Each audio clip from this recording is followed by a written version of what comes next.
Bonjour aux élèves, bonjour aux visiteurs. Bienvenue au Centre de Tai Chi de la Mauricie. Cette série de vidéos, sous le nom de Causons Tai Chi, vise à accompagner les élèves du centre pendant cette période de confinement et d'incertitude, à les encourager dans leur pratique quotidienne et leur fournir un guide pour les aider à varier leur entraînement tout en révisant le programme d'études que nous utilisons dans les cours. Dans cette deuxième causerie, ayant trait à la politique, nous allons explorer un peu notre anatomie. Si nous désirons améliorer la qualité de notre entraînement et ainsi accroître les bienfaits obtenus à partir de notre pratique, il peut être intéressant de comprendre avec quoi nous travaillons et sur quoi nous voulons agir. Alors, nous travaillons avec le corps et nous voulons agir sur le corps, et tout cela passe par l'esprit. Nous allons nous attarder particulièrement à l'ensemble bras, épaules, omoplates, car souvent, une des plus grandes entraves au progrès de notre pratique du Tai Chi, c'est le manque de mobilité de l'ensemble bras, épaules, omoplates. Sans cette mobilité, il sera difficile de bien balancer des deux côtés, de coordonner les mouvements du haut et du bas du corps, d'arriver à des mouvements fluides, harmonieux et complets. Il s'agit ici de bien mettre en pratique le deuxième des 10 principes de Yang Shen Fu, c'est-à-dire garder le dos rond, garder le poitrain vers l'intérieur.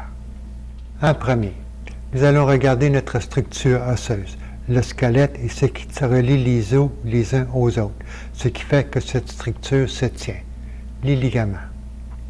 Ensuite, ce qui fait que cet assemblage peut se porter tout seul, c'est-à-dire les muscles profonds, les stabiliseurs. Puis, ce qui fait que cette entité peut se mouvoir dans l'espace, les mobiliseurs. Alors, nous avons ici le squelette. Alors, les os du squelette ne s'emboîtent pas les uns dans les autres. Les os du squelette s'appuient les uns contre les autres. Alors ici, l'articulation de l'épaule. Les os s'appuient les uns contre les autres. La clavicule vient s'appuyer sur l'omoplate, sur le mélébrium. Les côtes viennent s'appuyer contre le sternum. L'articulation de la hanche. La tête du fémur vient s'appuyer dans le bassin. Le sacrum vient s'appuyer sur l'os du bassin. Alors, le bassin est composé de 3 os, sacrum et les 2 os du bassin. Les coudes, les os viennent s'appuyer les uns sur les autres. La main, les os viennent s'appuyer les uns sur les autres, ne sont pas emboîtés les uns dans les autres. Même chose, le genou, même chose, le pied. Les os s'appuient les uns sur les autres. Alors, ce qui attache les os les uns aux autres, ce sont les ligaments. Ici, les ligaments vont attacher les os les uns aux autres, vont attacher le bras à l'omoplate, vont attacher la clavicule à l'omoplate, vont attacher la clavicule au sternum, vont attacher les côtes au sternum. Les ligaments vont attacher les 2 os de l'avant-bras à l'os du bras ici. Les ligaments vont garder les 2 os ensemble. Les ligaments ici vont attacher les os de la main. Au niveau du bassin, la tête du fémur vient s'appuyer, les ligaments qui les tiennent unis ensemble.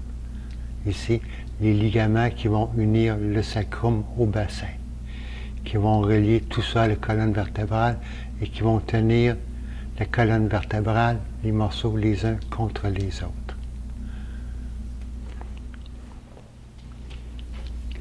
À remarquer, l'articulation de l'épaule, l'articulation de la hanche, les articulations sphéroïdes.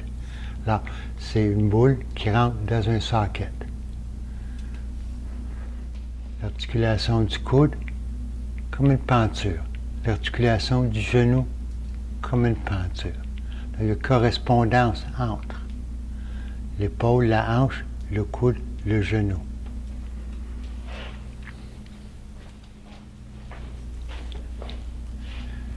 la main, le poignet, le pied, la cheville.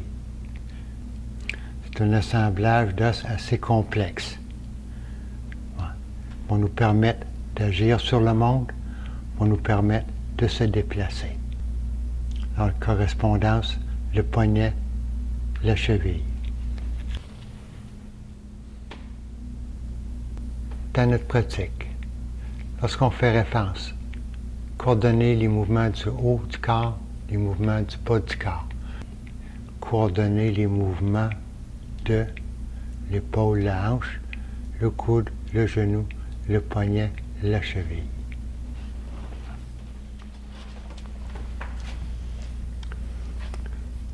Alors, ici nous avons la main, le poignet, l'avant-bras, le coude, le bras, l'articulation de l'épaule, la clavicule qui vient s'asseoir sur l'omoplate, vient s'asseoir sur le manubrium.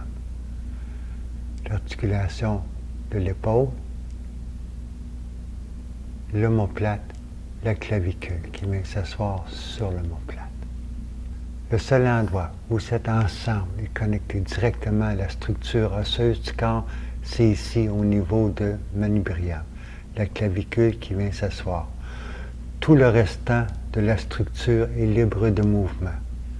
Elle est tenue en place par un système de muscles, de ligaments, de tendons assez exceptionnel, assez extraordinaire.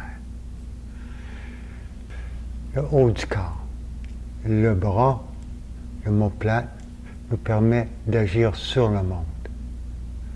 De là l'importance à ce que cette section ou cet ensemble soit extrêmement mobile.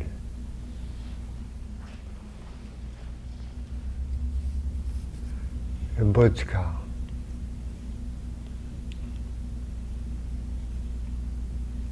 Nous permet de se déplacer, de se rendre d'un endroit à un autre.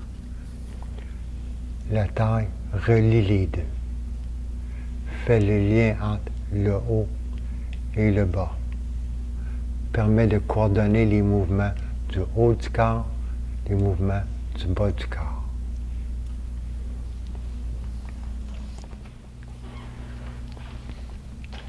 La main, le poignet, l'avant-bras, le coude, l'articulation de l'épaule, l'omoplate, la clavicule. Alors, lorsque nous sommes au repos, l'omoplate vient s'asseoir sur la cage thoracique. Elle épouse en quelque sorte la cage thoracique. Alors, lorsque nous sommes au repos, il ne devrait y avoir aucune tension de la nuque, aucune tension dans cette section-là. L'omoplate va venir reposer sur la cage thoracique. Alors, ici, nous avons une vue d'ensemble, une partie des muscles qui vont servir à maintenir en place les omoplates. Ici, une partie de la structure du dos relative à l'omoplate. Alors, ici, le muscle ici va permettre à ce que l'omoplate ne s'éloigne pas trop de notre colonne vertébrale. À mesure qu'on allonge le bras vers l'avant, les fibres ici vont devenir un petit peu droites, l'omoplate va avancer, va remonter un petit peu. Ici, attaché après le crâne, après les vertèbres cervicales, après le haut de l'omoplate. À mesure que l'omoplate va s'éloigner, le muscle ici va créer une tension, va exercer une traction au niveau des vertèbres cervicales et du crâne de manière à maintenir la tête droite. À mesure qu'il s'éloigne, la pression ou la traction exercée au niveau des va égaliser et maintenir cette structure-là en alignement. Le muscle ici va aussi empêcher que l'omoplate tombe. Ici, l'omoplate vient rejoindre le bras au-delà de l'articulation de l'épaule. L'omoplate vient rejoindre le bras en avant au-delà de l'articulation de l'épaule. Lorsque le bras va tomber à notre côté, les muscles ici vont se retrouver en position là et vont relâcher un petit peu la tension, permettre que l'omoplate vienne s'asseoir. Ici, les muscles attachés après l'omoplate viennent rejoindre le coude ou encore aider à ce que quand le bras va monter, va faire un petit peu pivoter l'omoplate. À mesure que le bras va monter, le muscle ici va exercer une certaine traction au niveau de l'omoplate, va favoriser à ce que elle prenne un petit peu d'angle. Le muscle ici rejoint le crâne, toute la colonne vertébrale, jusque le lien entre les dorsales et les lombaires. Vient rejoindre l'omoplate. Lorsque le bras tombe, nous avons cette configuration relativement au repos. À mesure que le bras va monter, ici, cette section-ci, ça vient ici, l'omoplate, cette section-là va venir un petit peu comme ça. Ici, la pointe ici va s'éloigner un petit peu comme ici pour aller plus loin si le bras monte jusqu'en haut. Et ce muscle-là ici va exercer une traction sur la colonne vertébrale, sur toute sa longueur.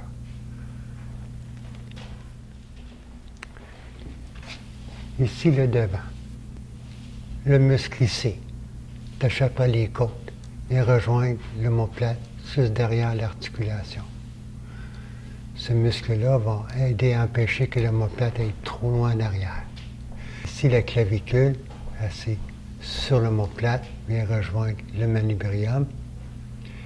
Ici, la clavicule, le sternum, les côtes, le bras. À mesure que le bras va monter, ces muscles ici vont s'allonger, favorisant l'ouverture de la cage thoracique. Ces muscles-là aussi, étant attachés au bras, qui est attaché à l'omoplate, vont jouer un certain rôle dans le positionnement de l'omoplate. Ici, le muscle attaché à l'omoplate vient rejoindre l'avant-bras, l'autre côté du coude. Ici, même chose. Muscle attaché à l'omoplate derrière l'articulation va venir rejoindre le coude. Là, les mouvements du bras ici, au-delà de l'articulation, vont avoir une certaine influence sur ce que va faire l'omoplate. Le muscle ici, la clavicule, le sternum, les côtes, le bras, au-delà de l'articulation de l'épaule. Lorsque le bras va tomber, tous ces muscles ici vont être au repos. Monter le bras va créer une certaine traction qui va se rendre jusque le bas du corps.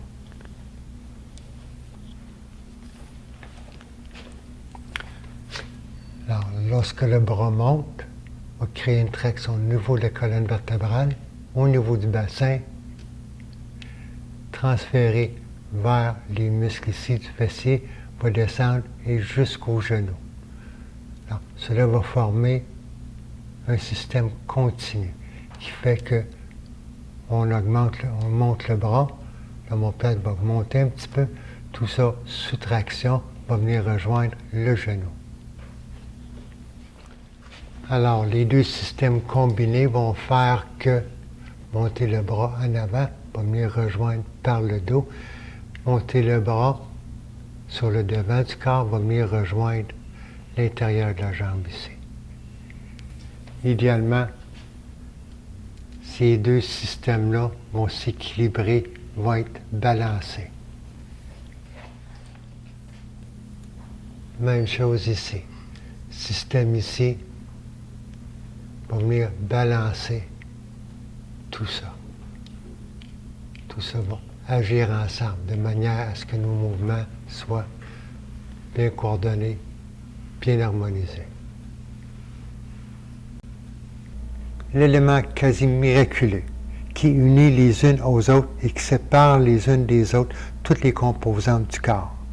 Il enveloppe en tout toutes les cellules, environ 60 000 milliards, tous les muscles, les nerfs, les os, les vaisseaux sanguins, le système lymphatique, les artères, la moelle épinière, le cerveau et les organes, en bref, tout ce qui fait de nous des êtres vivants viables.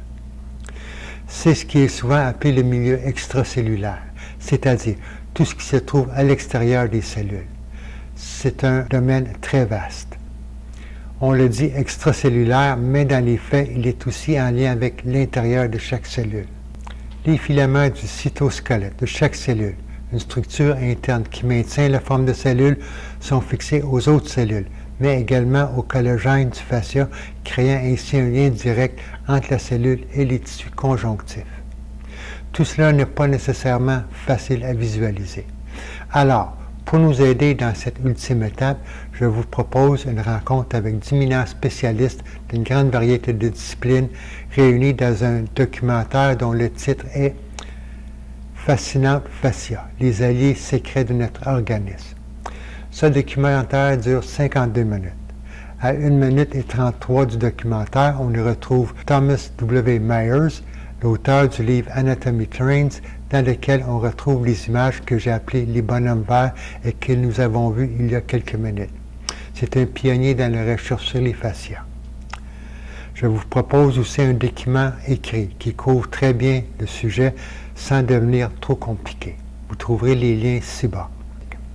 Dans notre pratique, déjà il y a près d'une quarantaine d'années, le premier maître avec qui j'ai le privilège de travailler nous parlait de ce filet, de ce réseau interne qui unit et qui sépare, mais surtout par lequel tous les éléments du corps s'harmonisent. C'est dans ce réseau que l'on retrouve les éléments qui vont nous permettre de sentir, entre guillemets, le chi qui circule dans tout le corps. Et c'est ce réseau qui va nous fournir le feedback, la rétroaction biologique, qui va nous permettre de consciemment balancer et harmoniser toutes les structures internes du corps par nos mouvements. C'était bien avant que la science s'y intéresse. Il insistait sur l'importance, surtout pour les personnes plus âgées, de bien allonger les bras, les jambes, de garder la tête bien droite. C'est un aspect important d'une méthode basée sur l'alchimie interne taoïste, ou, si on aime mieux, sur les applications santé du tai chi plutôt que sur les applications martiales.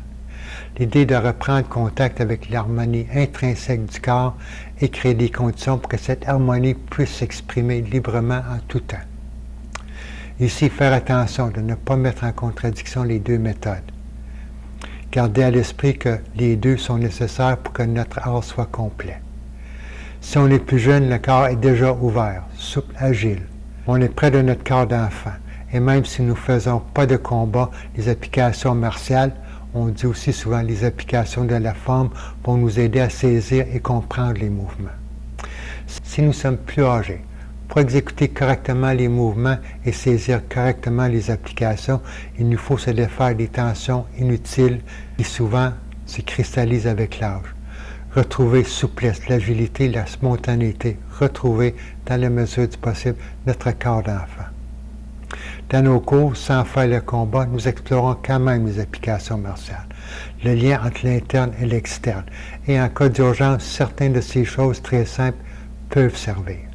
Il s'agit que l'esprit soit clair, de demeurer humble, que le corps sache où chercher la puissance et qu'il ait une toute petite idée de quoi faire avec.